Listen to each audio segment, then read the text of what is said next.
오늘 창세기 강의 77번째 시간이 되겠습니다. 지난 이야기를 좀 잠깐 해보면요, 이게 잘 안 되네요. 아까 잘 되는 거 확인했었는데, 애굽 왕 바로를 감동시킨 요셉의 지혜가 있죠. 꿈 해석을 한 다음에 이제 7년 풍년, 7년 흉년 이렇게 그 꿈 해석을 한 다음에 아주 요셉이 지혜로운 말을 했는데, 어떤 말을 했냐면, 그러면 이 문제를 해결하기 위해서는 7년 동안 공식을 잘 저장해 놨다가 나머지 이제 7년 흉년을 대비하면 된다. 이런 말을 했는데, 뭐 이런 얘기는 이 세상에 어느 누가 못 하겠습니까? 7년 풍년 동안 잘 저장해 놨다가 흉년 대비하면 되는 걸 뭐 누구나 할 수 있는 이야기인데, 이 지혜 같지 않은 지혜로 애굽이라는 나라는 그 당시로선 세계 최고의 기술력, 피라밋을 이것보다도 몇백 년, 500년 전에 짓는, 500년도 더 전에 짓는 세계 최고의 기술력, 세계 최고의 행정력. 그때 당시 피라밋을 건설했을 때 문서가 아직 남아 있습니다. 문서가 근로자들의 근로 문서. 누가 뭐 술 많이 마셔서 그 다음 날 못 나왔다. 뭐 그 다음 날 그 삼촌이 뭐 삼촌 미이라 만드느라고 못 나왔다. 이런 것까지 피라밋 만들 때 근로자들이 왜 결석했는지까지 다 남아 있어요. 이 애굽의 기술력과 행정력이라는 거는 상상을 초월할 정도입니다. 이 몇백 년도 더 전에, 500년 더 전에. 그리고 뭐 조직력 대단하죠. 이렇게 엄청난 나라의 어마어마한 나라가 애굽인데, 뭐 이런 지혜, 7년 동안 곡식 잘 쌓아놨다가 흉년 대비하면 됩니다. 뭐 정말 이거 어린아이도 할 것 같은 이야기를 듣고 그 애굽의 왕이 정말 지혜롭다, 뭐 정말 지혜롭다 이러면서 애굽의 총리가 되죠. 이것은 정말 우리가 알 수 있는 것은, 이건 정말 요셉의 능력이 아니고 하나님의 역사하심이다. 하나님의 역사하시지 않으면 이런 말 갖고 어떻게 애굽의 총리가 됩니까? 그러니까 정말 하나님의 역사하심인 거죠.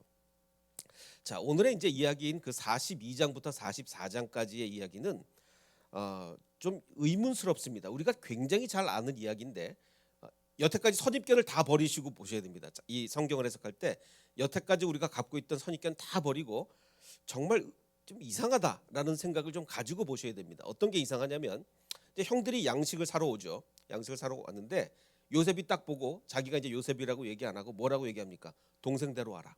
동생대로 와. 그러잖아요. 그러면서 몇 번을, 두 번씩 이렇게 반복해서 애굽과 가나안 땅을 왔다 갔다 또 왔다 갔다 이렇게 하게 합니다. 자, 근데 이제 문제는 뭐냐면 지금 아버지가 그동안에 큰 충격을 받는다는 거예요. 이 잘못하면 아버지 돌아가실 정도로 너무 큰 충격을 받으니까, 아버지가 돌아가실 뻔한 이런 그 충격을 아버지한테 주는 건데, 연로했던 야곱에게 불상사가 닥칠 수도 있었는데 요셉은 왜 이렇게 무리하게 뭐 동생 데리고 와라, 뭐 이제 베냐민 못 놔준다, 베냐민은 죄졌다, 뭐 이러면서 왜 이렇게까지, 잘못하면 아버지 돌아가시게 왜 이렇게까지 요셉이 했을까? 이게 첫 번째 의문입니다. 그리고 두 번째 의문은 자, 여러분이 애굽의 총리가 됐다고 해보십시오. 여러분이 이제 하나님의 역사하심으로 애굽의 총리가 됐습니다. 그리고 이제 7년 풍년 후에, 7년이 흉년인데 애굽 땅에만 오는 흉년이 아니라 그 일대 모든 땅에 오는 흉년이에요.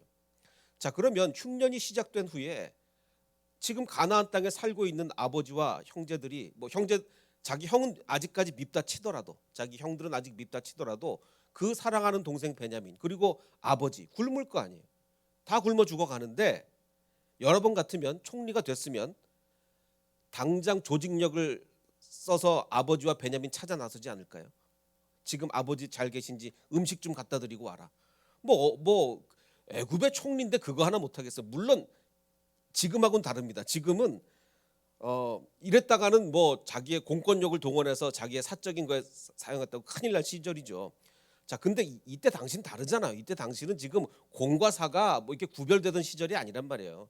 요즘처럼 뭐 청문회가 있습니까? 뭐 청문회 나와가지고 당신 왜 그 국가 권력을 뭐 당신 가족 찾는데 썼습니까? 그런 시절이 아니에요. 이런 시절은 당연히 애굽의 총리가 되면, 아이고 지금 흉년 때 우리 아버지 굶어 죽을 텐데 당장 가서 어디 계신지 찾아보고 음식 좀 드리고 와라. 당연히 그럴 것 같은데, 몇 년이 뭐 한 1, 2년 지나도록 아버지가 정말 다 굶어 죽을 때까지 아버지를 안 찾아 나선단 말이죠. 그럼 왜 이렇게 했느냐? 이 두 가지 의문을 가지고 아마 오늘 본문을 좀 해석을 하셔야 될 것 같습니다. 자, 42장 1절을 보면 그때 야곱이 이제 그 흉년이 됐습니다. 흉년이 와서 도저히 견딜 수가 없으니까 이제 식량 다 떨어지고, 그래서 야곱이 아들들한테 이렇게 얘기를 합니다. 너희는 어째 서로 얼굴만 쳐다보고 있느냐? 지금 우리 다 굶어 죽게 생겼는데 왜 얼굴만 쳐다보고 있느냐? 애굽에 곡식이 있다는 얘기를 들었는데 그리로 가서 좀 사와라. 그러면 우리가 살고 죽지 아니하리라라고 얘기한 걸로 봐서 이 기근이 정말 생사의 갈림길에 설 정도의 기근이었다. 우리가 잘못하면 이제 죽겠다, 굶어서 죽겠다라고 했으니까 뭐 대단한 기근이었던 것 같아요. 자, 그래서 3절에 보면 요셉의 형 10사람이 애굽에서 곡식을 사려고 갔습니다. 그런데 야곱은 뭐 당연하게 베냐민은 안 보냈어요. 왜 안 보냈느냐? 이는 재난이 그에게 닥칠까 봐. 재난이 베냐민에게 닥칠까 봐 두려워해서, 야, 이거 너무하지 않았습니까? 그냥 지금 야곱에게는 아들은 누구밖에 없는 거예요. 베냐민밖에 없는 거예요. 나머지 10 아들은 뭐 종이나 다름이 없습니다. 자, 왜냐하면 이게 지금 흉년 때 지금 애굽까지 그 먼 길을 가서 곡식을 사와야 되는데, 그러면 요즘처럼 뭐 계좌이체가 있습니까? 뭐 있습니까? 돈을 들고 간단 말이에요. 돈을 들고 흉년에 애굽으로 곡식 사러 가는 사람이 어디 한둘이겠습니까? 이 강도들은 돈 냄새를 맡아요. 그래서 야, 지금 수많은 가나안 사람들이 애굽에 돈 들고 곡식 사러 간다더라. 거기 길목 지키고 있다가 뺏으면 된다. 뭐 아마 이때 당시 강도가 엄청나게 들끓었을 거예요. 그러니까 위험한 길이죠. 굉장히 위험한 길이에요. 그래서 위험한 길을 형들만 보내면서 오직 누구 걱정만 합니까? 베냐민은 안 보내는 거예요. 야, 베냐민 탈라면 큰일 나니까 니네만 가. 이렇게 되는 거죠. 자, 그래서 여러분들이 형 같으면 이거 부글부글 끓지 않겠습니까? 야, 아버지는 그 요셉만 그렇게 위하더니 이제 절대로 안 변하는구나. 맞습니다. 이 야곱은요, 하나님을 그렇게 얼굴과 얼굴을 맞대고 봐도 안 변합니다. 안 변해요. 우리가 그리스도인도 아무리 예수 믿어도 안 변하는 면이 끝까지 있죠. 자, 그래서 요셉의 형들이 그 애굽 땅에 와서 요셉인 줄 모르고 총리인 줄만 알고 엎드려 절을 합니다. 드디어 이제 꿈이 이루어지는 거예요. 꿈이 절을 하는데, 그래서 요셉이 보고 형들인 줄을 알았지만 모르는 채 합니다. 뭐 형들이야 고개를 뭐 이렇게 숙이고 있고 뭐 얼굴을 봐도 요셉이라고 생각을 뭐 감히 하겠습니까? 자, 그래서 이제 엄한 소리로 그들에게 이렇게 얘기를 합니다. 너희가 어디서 왔느냐라고 이제 묻자. 이제 이렇게 얘기를 하겠죠. 우리가 어디서 왔습니다. 이렇게 음식 사러 왔습니다라고 하자, 요셉이 이제 꿈이 생각난 거예요. 꿈이 생각하고 그들에게 이렇게 얘기합니다. 자, 이때 꿈을 생각했다는 거, 그러니까 뉘앙스로 봐서 아마 한동안 잊고 지냈던 것 같습니다. 한동안 잊고 지내다가 형들을 딱 보니까 꿈이 생각이 난 거예요. 그래서 이제 이렇게 얘기합니다. 니네 정탐꾼이지, 니네 스파이지. 이 당시에 스파이면 사형이죠. 사형입니다. 너희는 정탐꾼이다. 이 나라의 틈을 엿보러, 우리한테 곡식 많다는 얘기 듣고 이 나라의 틈을 엿보러 왔구나. 자, 왜 그랬을까요? 지금 이 요셉이 왜 이랬을까요? 바로 그냥 용서 안 해주고, 형들 내가 지금 이렇게 훌륭한 사람이 됐습니다. 이제 우리 가족 충분히 먹여 살릴 수 있으니까 아버지 잘 계세요? 뭐 이러면서 당장 아버지 모셔오세요. 이게 아니라 지금 여기서 막 그야말로 속된 말로 뺑뺑이를 돌리는데, 형들을. 자, 근데 이제 아마 이렇게 생각할 수도 있어요. 이렇게 어떻게 생각할 수 있냐면, 꿈에는 지금 형들 베냐민은 없고 10명만 있는데 꿈에는 11개의 곡식단, 뭐 제가 볕단이라고 썼는데 벼가 아닐 테니까 11개의 곡식단이 자기에게 절을 했고, 그랬으니까 지금 한 명이 비잖아요. 베냐민도 와서 절을 해야 꿈이 맞는 건데 빈단 말이에요. 그래서 그럼 베냐민까지 데리고 오라고 한 거냐. 그리고 또 먼저 11개의 곡식단이 절을 하고 그 다음에 꾼 꿈이 해와 달까지 절을 했으니까 먼저 11명이 절을 해야 되겠다. 그래서 그 꿈을 이루기 위해서 아버지 만나기 전에 먼저 베냐민을 데리고 오라고 한 거냐. 뭐 그렇게도 해석이 가능하긴 하죠. 실제로 그렇게 해석하는 사람들 많이 있고. 자, 근데 이제 문제는 그 방법이 뭐냐. 그래서 형들이 계속 이렇게 얘기합니다. 우리는 12형제인데 원래 막내 아들은 그러니까 결백하다는 걸 우리가 절대로 정탐꾼 아니고 사실 우리는 전부 다 형제라고, 다 형제고, 형제가 한 명이 더 있는데 막내 아들은 아버지와 함께 있고 또 하나가 있긴 있는데 없어졌습니다. 이렇게 이제 얘기를 합니다. 그러자 요셉이 너희 중 하나를, 니네 지금 10명 중에 9명 여기 남고 볼모로 잡고 한 명만 내가 보내서 그 니네가 말하는 아우를 데리고 오게 해라. 그리고 너희는 갇혀 있어라. 그래서 내가 너희의 말을 시험해서 진실이 있는지 볼 거다. 그렇지 아니하면 니네 동생이 있다는 걸 증명 못하면 니네 정탐꾼이다 라고 이야기를 합니다. 자, 그런데 이게 과연 세계 최대 강국 애굽을 다스리는 총리의 논리로서 합당한 논리입니까? 니네가 정탐꾼이 아니라는 걸 어떻게 증명하라는 거예요? 동생이 있으면 정탐꾼이 아니라는 걸 증명하라는 거예요. 이게 말이 됩니까? 니네가 예를 들어서 니네 정말 뭐 그 가나안의 무슨 뭐 그 나라의 녹을 먹고 사는 사람이 아니라 진짜로 양치는 사람이라는 걸 증명해봐라 뭐 이런다든지 아니면 그런 게 아니라 아니 동생을 데리고 오면 첩자가 아니라는 게 증명이 된다니 이게 뭐 말이 안 되는 논리잖아요. 논리 자체가 말이 안 됩니다. 자, 그리고 나서 사흘이 지났어요. 사흘 만에 요셉이 다시 이제 그들을 만나서 이렇게 얘기합니다. 마음이 바뀌었어요. 어떻게 바뀌었냐면 그전에는 그 한 명만 가라. 9명 남고 한 명만 가라라고 했다가 오케이 너희가 확실한 자들이면 마음을 내가 바꿨는데 한 명만 오게 가르치고 9명이 가서 곡식을 가지고 가서 너희 집안의 그 굶주림을 해결을 하고 그 니네가 말하는 막내 아우를 나한테 데리고 와라. 그러면 내가 니네가 스파이가 아닌 것을 내가 믿어주겠다. 이거 말이 안 되죠. 어쨌든 너그러워지긴 했는데 9명을 보내서 굶주림을 해결하라고 하니 너그러워는 졌는데 뭐 이게 무슨 논리입니까 이 세상에. 자, 그래서 결국은 그러면 이 사흘 동안 생각하다가 지금 낸 말인데 그럼 요셉이 도대체 사흘 동안 뭘 생각했느냐 이럴 수도 있죠. 9명을 그러니까 처음에 안대로 처음에 생각대로 9명을 볼모로 잡고 한 명만 가서 베냐민을 데리고 와라라고 하면 야곱이 어떨까요? 그 얘기를 들은 딱 야곱은 야 그래도 아무리 내가 아들처럼 생각을 안 해도 9명인데 아무리 내가 아들처럼 생각을 안 하고 종처럼 취급을 해도 어쨌든 9명인데 9명과 지금 베냐민을 비교할 거 아니에요. 9명과 베냐민. 그러면 아마 이 야곱은 뒷목 잡고 아마 쓰러질 겁니다. 진짜 뭐 혈압이 높았다면 진짜 쓰러질 수도 있어요. 자, 그리고 두 번째. 지금 두 번째 안대로 사흘 만에 다시 내놓은 두 번째 안대로 한 명만 볼모로 잡고 베냐민을 데리고 와라. 그 얘기를 이제 야곱이 들으면 우리가 알고 있는 야곱은 그 잡혀 있는 한 명을 데리고 오기 위해서 베냐민을 보낼까요, 안 보낼까요? 절대로 안 보내죠. 야곱은 그 아들은 죽어도 괜찮습니다. 나중에 시므온이 갇혀 있는데 그 아들은 죽어도 돼요. 베냐민을 보내는 건 안 되는 거예요. 우리가 알고 있는 야곱은 죽었다 깨어나도 베냐민 안 보냅니다. 자, 요셉은 그거를 누구보다도 잘 알고 있어요. 요셉은 아버지가 그럴 거라는 걸 누구보다도 잘 알고 있어요. 그럼 요셉은 알면서 도대체 왜 이런 선택을 했을까? 알면서 왜 이렇게 형들을 뺑뺑이를 뭐 속된 말로 뺑뺑이를 돌리나? 그러면은 단지 이것을 우리는 여태까지 생각하기를 이거 형들을 시험해서 그 죄 지은 형들을 회개하게 하는 거다. 그러면 도대체 이건 지금 아버지까지 시험하는 거냐? 아버지가 베냐민 내주는지 안 내주는지 그것까지 시험하는 거냐?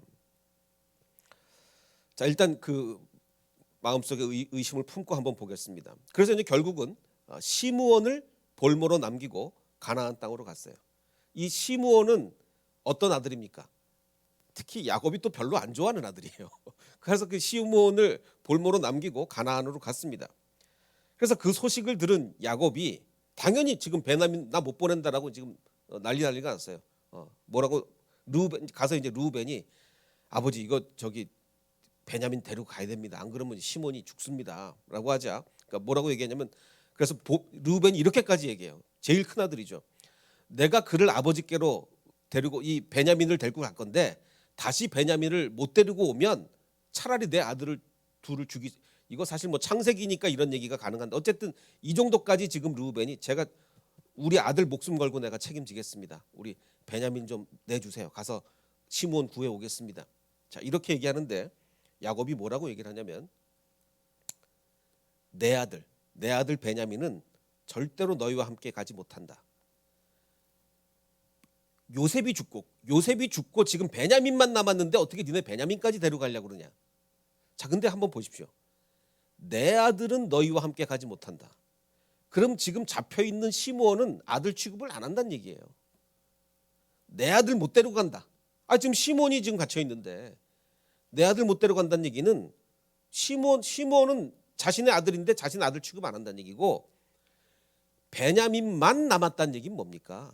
지금 아들이 지금 10명이 넘게 있는데 베냐민만 남았다는 얘기는 뭐예요? 나머지는 아들 아니란 얘기예요. 베냐민만 아들이지 니네는 내가 아들 취급 안 한다는 얘기예요. 자, 여러분 같으면 이런 모욕적인 아버지한테 이런 모욕을 들으면 어떻게 하겠습니까? 저 같으면 막 아무리 아버지라도 막 이렇게 막 들고 일어날 것 같은데, 사실 여기서 보면 형들은 굉장히 달라진 모습을 보입니다. 이전과 정말 십몇 년 전과 굉장히 달라진 모습을 보여요. 그런데 야곱은 뭐 요만큼도 변한 게 없어요. 정말 털끝 하나도 변한 게 없습니다. 자, 그런데 이제 문제는, 그래서 이제 안 보내고 있었어요. 안 보내고 있는데 뭐 세월이 자꾸 가니 문제는 이제 그 애굽에서 가져온 양식을 다 먹은 거죠. 다 먹었습니다. 그러니까 다 굶어 죽게 생겼는 거예요. 그때 가서야 야곱은 안 되겠다. 그러면 이제 베냐민도 데리고 가라. 내 자식을 왜냐면 지금 어차피 지금 베냐민을 데리고 안 가도 베냐민이 죽게 생겼거든요. 데리고 안 가도 지금 다 죽게 생겼으니까 뭐 이래 주구나 저래 주구나. 그러면 뭐 베냐민을 데리고 한번 가봐라. 지금 야곱은 이런 사람이에요. 이런 사람입니다. 그래서 베냐민을 데리고 드디어 이제 그 형제들이 요셉 앞으로 갑니다. 요셉 앞으로 가자 요셉이 이렇게 얘기합니다. 드디어 이제 아버지의 안부를 물어요. 너희 아버지가 샬롬 하시냐? 안녕하시냐? 아직도 생존해 계시냐? 라고 묻습니다.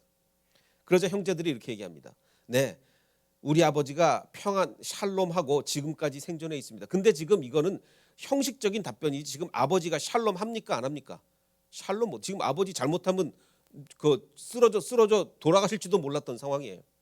그래서 아마 대답은 이렇게 했지만 이 형제들의 속마음은 뭘까? 속마음은 아버지 샬롬 하냐고요? 지금 당신 때문에 우리 아버지 심장마비 걸릴 뻔했습니다. 지금 아버지가 나를 죽이면 죽였지 내 눈에 흙이 들어가기 전까지 베냐민 못 내준다 했다가 다 굶어 죽게 생겼으니까 지금 뭐 억지로 데리고 온 거예요. 지금 그 말이 아마 여기까지 나왔을 거예요.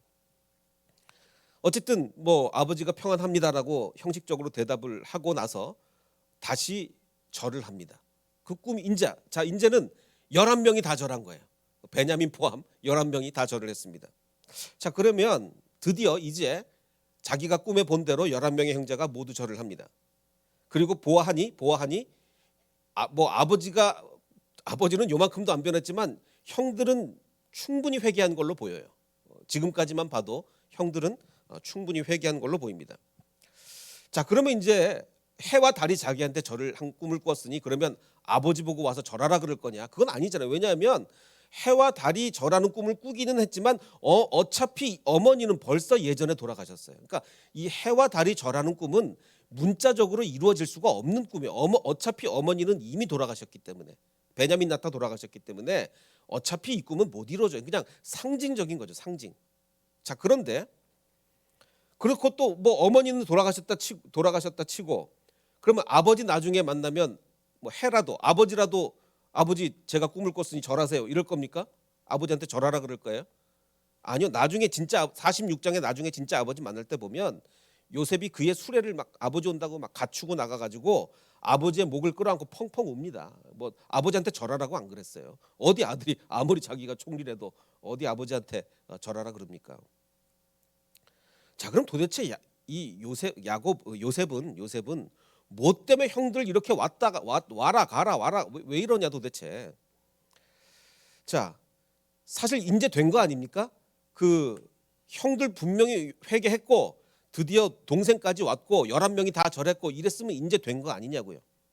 꿈도 이루어졌으니 이제는 아마 우리 모든 헤세드 교인들 같으면 됐어. 그러면 이제 당장 아버지 모시고 와서 아버지 정말 잘 계시냐? 얼른 아버지 모시고 와라. 우리 가족이 다 만나자. 뭐 이래야 될 것 같은데 그게 아니라 형제들한테 일단 푸짐한 만찬을 베풀고 베냐민한테는 더 큰 만찬을 베푼 다음에 요셉이 그의 청지기에게 이렇게 얘기합니다. 야, 니네 청지기 불러가지고 너 이 사람들 이제 집으로 돌아갈 때 내 은잔 있지, 내 은잔. 그 은잔을 베냐민의 자루에 넣고 그 양식 값도 도로 그 자루에 넣어라. 그리고 나서 몰래 넣어라. 그 귀중한 은잔을. 그리고 나중에 또 청지기한테 따로 명령합니다. 그러고 나서 얼른 쫓아가서 출발한 다음에 나중에 쫓아가서 붙잡아가지고 이렇게 얘기해라. 야, 니네 왜 이렇게 은잔을 훔쳐가냐? 이 은잔이 어떤 잔인 줄 알아? 이것은 내 주인이 가지고 마시면서 늘 점을 치는 데 쓰는 은잔이다 라고 얘기합니다. 점을 치는 데 쓰는 은잔. 자, 그럼 여기서 이제 크게 두 가지 견해가 갈려집니다. 첫 번째 견해는 요셉이 점을 칠 리가 있냐? 이거는 은폐설, 자기의 지금 계획을 은폐하기 위해서 자기가 요셉임을 숨기려고 애굽 사람들은 뭐 다 점치고 하니까 애굽 사람인 척 점치는 척 해서 이 점치는 은잔이라고 한 거다라는 이제 은폐설이 있고, 아니다, 이거 실제로 요셉이 점을 쳤다라고 하는 설이 있습니다. 왜냐하면 근데 이 근거가 만만치 않아요. 그 근거로 보면 실제 점을 치는 데 썼다고 주장하는 사람들의 설을 보면 첫 번째는 요셉이 누구랑 결혼했습니까? 누구랑? 애굽 신의 제사장, 태양 신의 제사장 딸과 결혼했어요. 자, 그러면요, 우리 헤세드 교인들은 집안에서 남자의 파워가 셉니까? 여자의 파워가 셉니까? 대답을 못 하시는. 이 여자의 파워가 셀 수밖에 없겠는데 지금 요셉이 누구랑 결혼을 했냐면 태양신 제사장의 딸과 결혼을 했단 말이에요. 그러면 아무래도 진짜로 점을 쳤을 가능성도 있다라고 주장하는 사람이 있고, 또 하나 청지기가 지금 이 요셉의 명령을 너무나 자연스럽게 받아 그 점치는 데 쓰는 잔 뭐 이렇게 굉장히 자연스럽게 받아들인다는 거죠. 그리고 만약에 그냥 그 형들을 막 위협하고 이럴 목적으로만 했다면 굳이 우리 주인의 이 귀한 잔이라고 안 하고 굳이 점치는 잔이라고 얘기할 이유가 있겠는가? 뭐 귀한 잔이라고만 해도 충분할 텐데. 그리고 나중에 이거 뭐 요셉이 죽을 때 얘기지만 요셉이 나중에 죽을 때 자기 시신을 어떻게 합니까? 미이라로 만들어요. 자, 근데 애굽 사람들이 미이라로 만드는 것은 그냥 단순히 시신을 처리하는 방법이 아니라 그들의 신앙을 바탕으로 미이라를 만드는 거거든요. 그들의 잘못된 신앙을 바탕으로 미이라를 만든 건데, 요셉이 나중에 자기가 죽고 나서 자기 시신을 미이라를 만들게 합니다. 미이라를. 자, 그러면 이거 애굽 제사장의 그 딸의 이 영향력이 너무 커진 거 아니냐라는 충분한 의심을 살 만하죠. 그리고 나중에 제가 47장 강의할 때 설명드리겠지만 47장의 증거로 볼 때 요셉이 충분히 점을 쳤을 만하다라는, 그러니까 간접 증거들이 굉장히 많아요. 그래서 글쎄 뭐 둘 중에 어떤 건지 알 수는 없습니다. 요셉이 그냥 자기가 요셉이라는 거 숨기기 위해서 애굽 사람인 척 점치는 척 한 건지 아니면 실제로 점을 쳤는지. 근데 점 쳤다는 증거가 너무나 좀 많아서 학자들 중에는 실제로 점을 쳤다고 믿는 학자들이 굉장히 많이 있습니다. 자, 어쨌든 그래서 이제 그 청지기가 쫓아가서 야, 니네 짐 검사 좀 해봐야 되겠다. 그래서 짐을 다 열었어요. 열었더니 뭐 아니나 다를까 누구의 짐에서 나옵니까? 그 베냐민의 짐에서 나왔습니다. 그래서 이제 다시 끌려갔어요. 다시 끌려가서 유다와 근데 지금 끌려왔는데 형제들이 11명의 형제들이 끌려왔는데 지금 맨 큰아들 장남을 중심으로 얘기하는 게 아니라 갑자기 유다와 그의 형제들이 요셉의 앞에 섰다라고 갑자기 유다를 언급해요. 장남은 저기 어디 없어지고 유다와 그의 형제들이 요셉의 앞에 엎드렸다라고 유다를 갑자기 대표자로 언급을 합니다. 자, 그 이유는 이제 좀 이따 설명을 드리고, 그래서 이제 요셉이 이렇게 얘기해요. 너희가 어찌하여 이런 일을 행하였느냐? 나 같은 사람이 점을 잘 치는 줄을 알지 못했느냐? 내가 점 쳐서 이러는 줄 니네 몰랐냐? 이러면서. 자, 그러면 근데 형제들이 정말 뭐 죽을 죄를 졌습니다. 뭐 우리가 다 종이 되겠습니다. 그러자 이제 그럴 필요 없고 베냐민만 여기 남아라. 베냐민만 이제 내 종이 되고 니네는 다 그냥 집에 가라. 너희는 평안히 내가 베냐민만 잡을 테니까 베냐민만 나의 종이 되고 니네는 다 그냥 집에 가버려라. 이렇게 얘기를 합니다.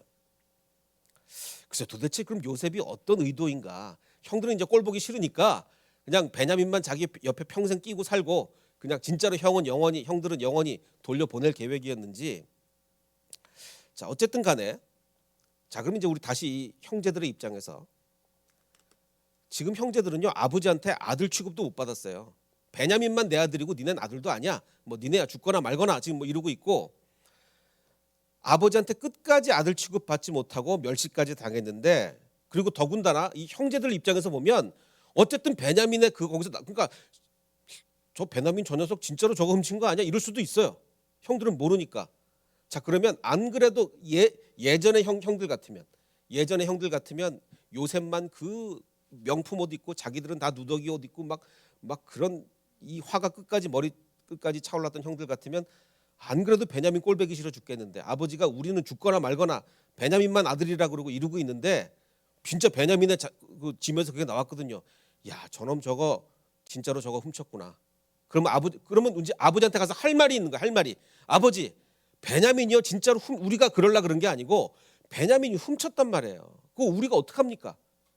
이럴 만 뭐 10번이고 그러지 않겠습니까? 옛날의 형들 같으면 얼마든지 그러겠어요. 얼마든지. 자, 그런데 형들의 결정은 뭐냐? 자, 여기서 유다가 나옵니다.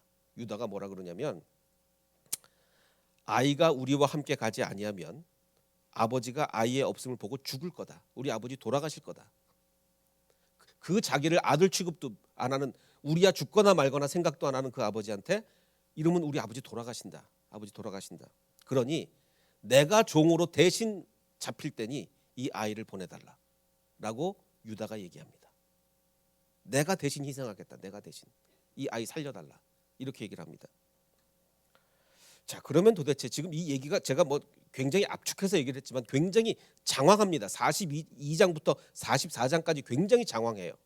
이 장황하게 기록된 요셉의 형들, 우리는 그동안 이걸 뭘 어떻게 해석을 했냐면, 이거 형들 회개시키는 거다. 이 못된 형들을 정말 그리스도의 예표 같은 이 훌륭한 요셉이 그거 회개시켜야 되는 거 아니냐, 이 정도 뺑뺑이 돌리면서 회개시켜야 되는 거 아니냐라고 생각할 수 있겠지만 그게 아닙니다. 지금 잘못하면 아버지 돌아가시게 생겼어요. 형들 회개시키겠다고 아버지 돌아가시게 할 겁니까? 아니잖아요. 자, 이 장황한 이야기에서 부각되는 거는요, 요셉의 희생 정신입니다. 유다의 희생. 유다가 지금 자기 목숨 버려가면서까지 동생 살리겠다는 거예요. 근데 어떤 동생이에요? 아버지가 얘만 사랑하는데, 나는 사랑 안 하고 얘만 사랑하는데 내 목숨 바쳐가며 걔 살리겠다는 거예요. 이게 어디 쉽겠습니까? 저 같으면 못할 것 같아요. 자, 그럼 도대체 요셉은 왜 이랬을까? 요셉은 왜 이렇게 잘못하면 아버지 돌아가시게? 자, 그럼 여기서 우리가 한 가지 좀 의문을 가져보겠습니다. 우리가 어릴 때부터 귀가 아프도록 들은 얘기가 뭐냐면, 요셉 설교만 나오면, 우리 어릴 때부터 주일학교 때부터 요셉 설교만 나오면 귀가 아프게 들은 얘기가, 요셉은 그리스도의 예표다. 요셉은 그리스도의 예표다. 이 얘기를 우리는 뭐 귀에 딱지가 않도록 들었어요. 왜냐? 야, 요셉 봐라, 은전 20에 팔렸는데 예수님은 나중에 은전 30에 팔렸다. 뭐 인플레가 있어서 조금 더 비싸게 팔리셨는지 어쨌든 은전에 팔렸다. 그리고 요셉이 30살에 총리됐는데 예수님 30살에 공생에 하시지 않았냐. 요셉이 형제들한테 팔려가듯이 예수님도 유대인들 형제들한테 팔렸다. 그리고 요셉이 형제들 용서하듯이 예수님도 용서하지 않았냐. 요셉은 정말 그리스도의 예표다라고 이런 얘기를 우리가 뭐 엄청나게 많이 들었어요. 자, 그런데 문제는 요셉이 그리스도의 예표라고 누가 얘기합니까? 성경이 말합니까? 성경에 요셉은 그리스도의 예표라고 기록하고 있습니까? 그리고 성경이 어떤 특정 한 사람을 가르쳐서 그리스도의 예표라고 세운 적이 있습니까? 요셉 아니더라도 어떤 한 사람을 가르쳐서 이토록 높인 적이 있나요, 성경이? 더군다나 예수 그리스도의 희생이라는 것은 자기를 희생하고 우리를 살린 겁니다. 자기를 희생하고. 자, 그런데 우리 냉철하게 생각해 봅시다. 요셉이 스스로 낮아져서 희생 정신을 발휘한 적이 있나요? 자기를 낮춰서. 요셉이 물론 이스라엘을 굶어 죽을 걸 구원했습니다. 근데 그걸 자기를 낮추고 희생함으로써 구원한 겁니까? 아니잖아요. 요셉의 인생을 태어나서부터 죽을 때까지 살펴보세요. 자기를 낮추고 희생한 적이 있는가? 없어요. 물론 이건 있습니다. 정말 어느 누구도 하기 힘든 그 성적인 유혹을 견뎌낸 대단한 믿음은 있어요. 근데 자기를 낮추고 희생한 적이 있는, 이게 그리스도의 핵심인데, 그리스도의 핵심은 자기를 낮춰서 희생함으로써 우리를 구원하신 게 예수님의 핵심인데, 요셉이 낮춘 적이 있느냐? 요셉은 자기를 낮춰본 적이 없어요. 자, 그리고 지금 요셉이 만약에 우리가 그동안 알고 있던 대로 저 형들 회개시켜야 된다. 가라 와라 이랬다면 피해자가 가해자에게 정말 힘든 요구를 하면서 회개했나 안 했나를 체크하는 것이 이게 그리스도의 예표적 행동입니까? 예수님이 피해자가 지금 요셉은 피해잖아요. 그 가해자는 형들이잖아요. 우리 나를 가해한 저 형들이 회개했나 안 했나 한번 봐야 되겠다. 가라 와라 이거 체크하는 게 그리스도의 예표적 행동이냐고요? 아니잖아요. 물론 요셉은 형들을 용서했습니다. 예수님이 용서하듯이 용서했어요. 근데 좀 달라요. 뭐가 다르냐면 예수님은 십자가 상에서 돌아가시면서 용서했어요. 저들의 죄를 용서해 주시옵소서. 근데 요셉이 팔려가면서 그 구덩이 속에서 아니면 뭐 팔려가서 감옥에서 용서했습니까? 그랬다면 인정.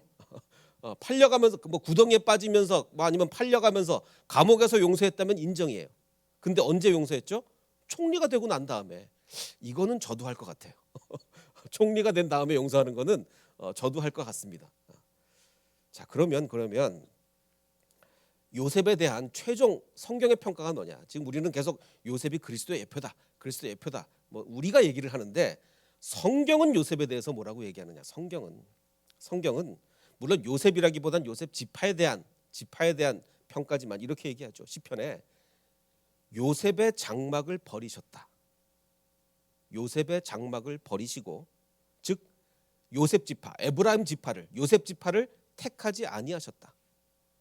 오직 유다 지파와 그가 사랑하시는 시온산을 택하셨다고 성경은 얘기하고 있어요.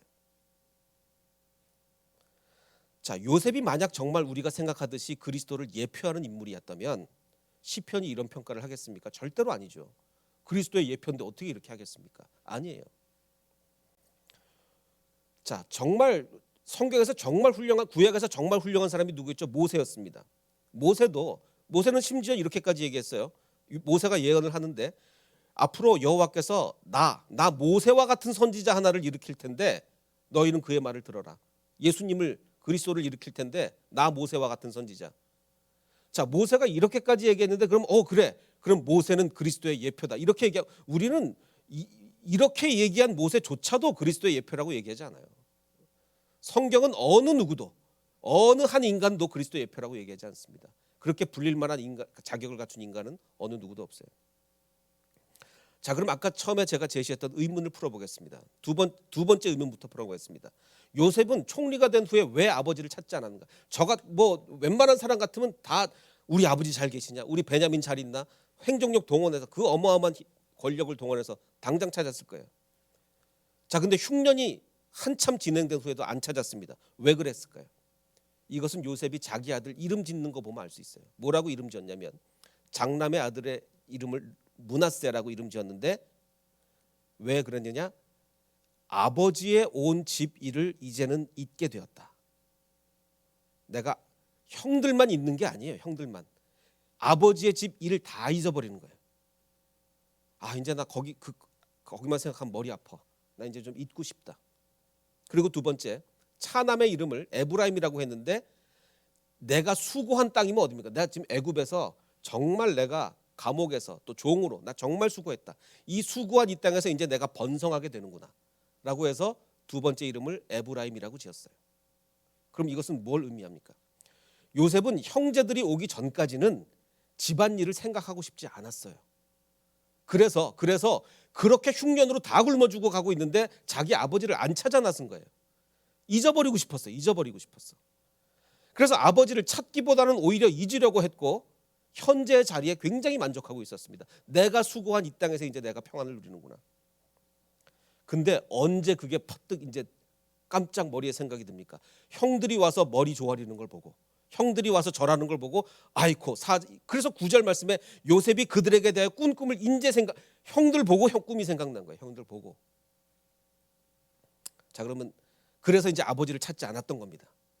자, 그럼 첫 번째 의문이죠. 첫 번째 의문. 그럼 요셉은 이거 형들 보고 왔다 갔다 이거 하다가 잘못하면 아버지 쓰러져 죽을 수도 있는데 아버지의 생명을 위협해가면서 왜 이랬느냐? 물론 요셉이 형들을 용서한 것은 굉장히 훌륭한 일이지. 모든 용서는 훌륭하죠. 용서한 것은 참 훌륭한 일이지만 아까 말씀드린 것처럼 그는 유다처럼 자발적으로 헌신하고 희생한 적이 없습니다. 유다는 정말 저 같으면 유다처럼 절대 못할 것 같아요. 아버지가 내 아들은 베냐민밖에 없다. 니네 아들도 아니야. 니네 죽거나 말거나 상관없고 난 베냐민만 생각해. 그런데 그 아버지 위해서 베냐민의 목숨을 위해서 내가 희생한다고요? 저 못할 것 같아요. 근데 유다는 그렇게 했습니다. 오히려 요셉은 이렇게 유다는 훌륭했는데 오히려 요셉은 아버지의 어릴 때부터 아버지의 정말 불합리한 편애, 자기만 명품 옷 입고 아버지의 불합리한 편애를 받고 자라면서 형들 괴롭히면서 자랐죠. 형들 괴롭히면서 그러다가 어떻게 총리됐습니까? 하나님한테 훈련받고 총리된 거예요. 하나님한테 훈련받고. 그래서 이제 결국 이스라엘을 구원자가 됐는데 구원자가 되긴 했는데 정말 본의 아니게 이스라엘의 구원자가 된 거예요. 요셉이 이런 게 아닙니다. 내 한 몸 희생해서 이스라엘을 구원하리라. 내 한 몸 내가 죽더라도 우리 가족 먹여 살리리라. 이런 게 아닙니다. 이런 게 아니에요. 정말 총리가 됐으니까 자기 그 가족을 구원하게 된 거죠. 지금 이 42장과 42장에서 44장까지 이 이야기는요. 요셉의 놀라운 감동적인 용서 이야기가 아니에요. 성경의 포인트는 거기 있지 않습니다. 놀라운 요셉의 감동적인 용서 이야기가 아니라 오히려 베냐민을 위해 자발적으로 희생한 유다의 희생 정신을 강조하는 성경 이야기예요. 그래서 나중에 결국은 하나님께서 요셉의 지파는 버리시고 버렸다 그랬잖아요. 요셉의 지파는 버리시고 오직 그 사랑하시는 유다를 선택하셨다고요. 성경은 그렇게 말하고 있는 거예요. 자, 그럼 이제 요셉이 그리스도의 예표였다. 이거 다 우리 머릿속에서 지우고 그리스도의 예표였던 요셉 이거 편견 버리고 42장부터 44장을 다시 한번 해석해 보겠습니다. 요셉은요. 용서의 마음과 그야말로 우리 중에 어느 누구라도 가질 법한 약간의 복수심 그 사이에서 갈등한 거예요. 형들 그래 내가 어차피 이렇게 잘 되고 했는데 우리 형들 용서해 줘야지. 하나님이 이렇게 잘 해피엔딩을 주셨는데 그러면서 또 마음속에는 또 형들 좀 고생시켜보고 싶은 형들도 한번 굴러봐라. 내가 얼마나 지금 굴렀는데 이런 마음 없겠습니까? 그 두 마음이 지금 마음속에서 천사와 악마가 왔다 갔다 어느 누구라도 그럴 법한 마음 이게 왔다 갔다 갈등하는 거예요. 그래서 우리는 이 구절을 해석할 때 예수님의 모형인 정말 완벽한 요셉 이게 아니고 지극히 인간적인 요셉 정말 나 같은 요셉 내가 요셉이어도 그래 형들 용서해야지 내가 이렇게 총리된 그거 플러스 정말 형들 저거 한번 굴러봐야지 어느 누구라도 그럴 거예요. 어느 누구라도. 그래서 그 마음이 왔다 갔다 하기 때문에 이게 요셉의 지금 행동에 일관성이 없어요. 일관성이. 왜 일관성이 없습니까? 이 두 마음이 왔다 갔다 하니까 일관성이 없는 거예요. 그러니까 논리도 앞뒤도 안 맞아요. 말이 행동하는 게. 그래서 형들의 회개를 유도하기 위해서 또 동시에 약간의 복수를 하기 위해서 철저하게 계획된 행동이 아니고 스스로가 우왕좌왕하면서 9명 있으라 그랬다가 한 명만 있으라 그랬다가 막 스스로 우왕좌왕하면서 논리적이 못한 행동을 하면서 결국은 자기가 계획하지도 못한 시점에서 형님 사실 제가 요셉이에요. 계획하지 못한 시점에서 자기를 드러내는 거죠. 정말 우리 같은 거예요. 요셉은 놀라운 예수 그리스도의 예표가 아니라 정말 우리 같은 정말 나 같은 사람이었던 거예요. 오히려 자발적 희생을 하는 유다가 강조되는 구절이죠. 자, 근데 정말 만약에 하나님 안 그러셨겠지만 만약에 아버지가 이 충격적인 얘기 듣고 건강 악화돼서 숨졌거나 아니면 형들이 왔다 갔다 하면서 그 강도를 만났거나 그랬다면 아마 요셉은 평생 땅을 치며 후회하며 살 겁니다. 평생 내가 그때 그냥 깨끗하게 한 칼에 형들 용서하고 마는 건데 내가 왜 그래가지고 우리 아버지 돌아가시기만 만약에 그랬다면 또 내가 왜 그래가지고 형들 강도 만나서 죽게 하고 평생 땅을 치면서 후회했을 거예요. 자, 근데 이 기사에 이 42장 44장 기사에서 가장 부각되는 것은 요셉의 그리스도적 용서가 아니라 그게 아니라 오히려 그는 갈등했었고 이미 성공한 후에 용서했죠. 성경이 가장 강조하는 것은 이 요셉의 인간적 갈등을 선한 결과로 마무리하셨다는 얘기예요. 아버지도 충격받지 않게 잘 지켜주셨고 형들 왔다 갔다 하는 길에도 안전하게 지켜주셨고 정말 요셉이 인간적으로 왔다 갔다 하는 동안 하나님은 모든 걸 그래도 잘 지켜주셔서 정말 해피엔딩으로 만들어주셨죠. 나중에 얼마나 해피엔딩이 됩니까? 이게 중요한 거예요. 이게 요셉의 놀라운 용서 이게 아닙니다. 이게 아니고 요셉이 이렇게 갈등하고 정말 우리와 똑같은 모습을 보였는데 하나님이 함께 하셔서 정말 선한 길로 마무리되게 하셨다. 이게 중요한 겁니다. 그래서 아까 우리가 불렀던 찬양, 나를 지으신 이가 하나님, 부르신 이가 하나님, 보내신 이도 하나님, 이 다 하나님 은혜입니다. 왜 이렇게 좋은 결과가 맺어졌죠? 온 가족이 함께 모여 엉엉 울고, 왜 회포를 나누고, 왜 모두가 용서하고, 이런 일이 어떻게 벌어졌죠? 놀라운 요셉의 용서 때문이 아니라 요셉이 이렇게 인간적으로 갈등하는데도 하나님이 모든 걸 다 지켜주셔서 결국은 다 선으로 마무리하게 하신 거예요. 내가 나 된 것은 다 하나님의 은혜입니다. 그 은혜를 깊이 마음속에 품고 살아가는 저와 여러분이 되시기를 주님의 이름으로 축원합니다.